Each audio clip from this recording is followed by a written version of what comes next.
Have you ever had a thought so clear, so true, that sharing it felt like shouting into a hurricane? That the deeper you dive into life's big questions, the fewer people seem willing to swim with you? You're not imagining it. For centuries, society has exiled its truth seekers, not because they're wrong, but because they refuse to wear the same blindfolds as everyone else. Think about it. Emily Dickinson wrote 1,800 poems in total isolation. Franz Kafka begged his friend to burn his life's work.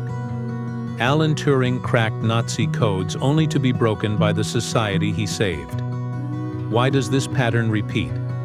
Why do those who see furthest often stand alone? The answer isn't just about intelligence. It's about a psychological law far older than social media or self-help books. Danish philosopher Søren Kierkegaard called it the dizziness of freedom, the terrifying moment when you realize most truths are just stories we've agreed to tell ourselves.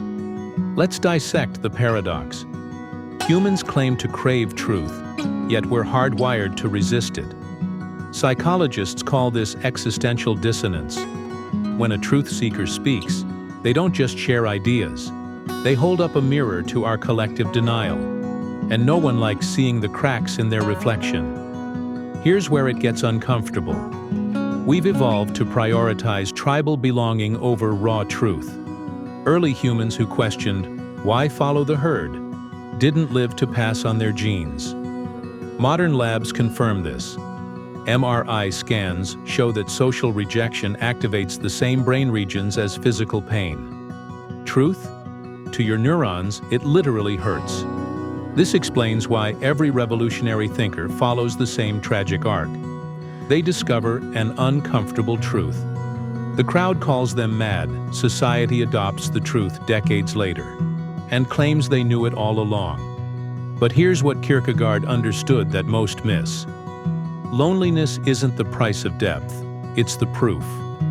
The moment you start thinking for yourself, you become a ghost in the machine of society. Let's get brutally honest. Most people don't want truth. They want comfort, validation, assurances that their choices matter. The truth seeker's crime? Offering reality instead of reassurance. Modern tech magnifies this. Algorithms feed us familiar lies. Viral posts reduce wisdom to hashtags. We've built a world where depth drowns in the shallow end. But what if loneliness isn't weakness?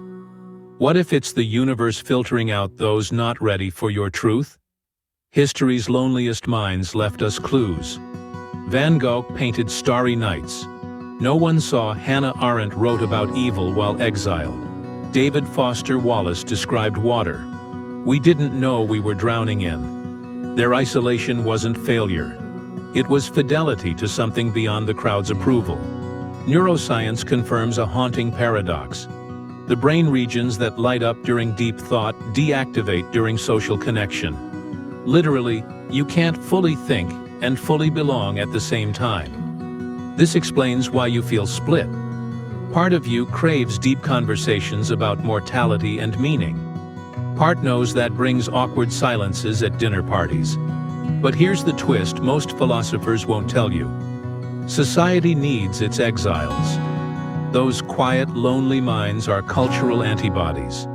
While the masses sleepwalk, truth seekers stay awake, keeping humanity honest. The price of integrity is paid up front. The cost of conformity compounds forever. So if you've ever been called too intense, overthinker, or naive, congratulations, you've joined history's most misunderstood club. But how do you survive in a world that rewards lies? Borrow wisdom from the exiles. 1. Stop seeking witnesses to your awakening. Van Gogh didn't need galleries to validate his stars. Write your truth even if it's read in 100 years. 2. Weaponize your alienation. Kafka turned his loneliness into literature. Your isolation isn't a flaw, it's raw material. 3. Find the 0.1% who speak your language. Emily Dickinson had one pen pal. Nietzsche had Lou Salome. Depth thrives in tiny, fierce tribes. In the end, society fears truth seekers for the same reason we fear the ocean. Their depth reminds us how shallow we're swimming. But without those brave enough to dive, humanity would still believe the world was flat. The lighthouse doesn't join the party on shore. It lets the lost find their way. If this resonated, you're already part of the quiet rebellion. Smash like, subscribe, and remember, they called Socrates a gadfly. They'll call you names too. The future needs your unpopular truths.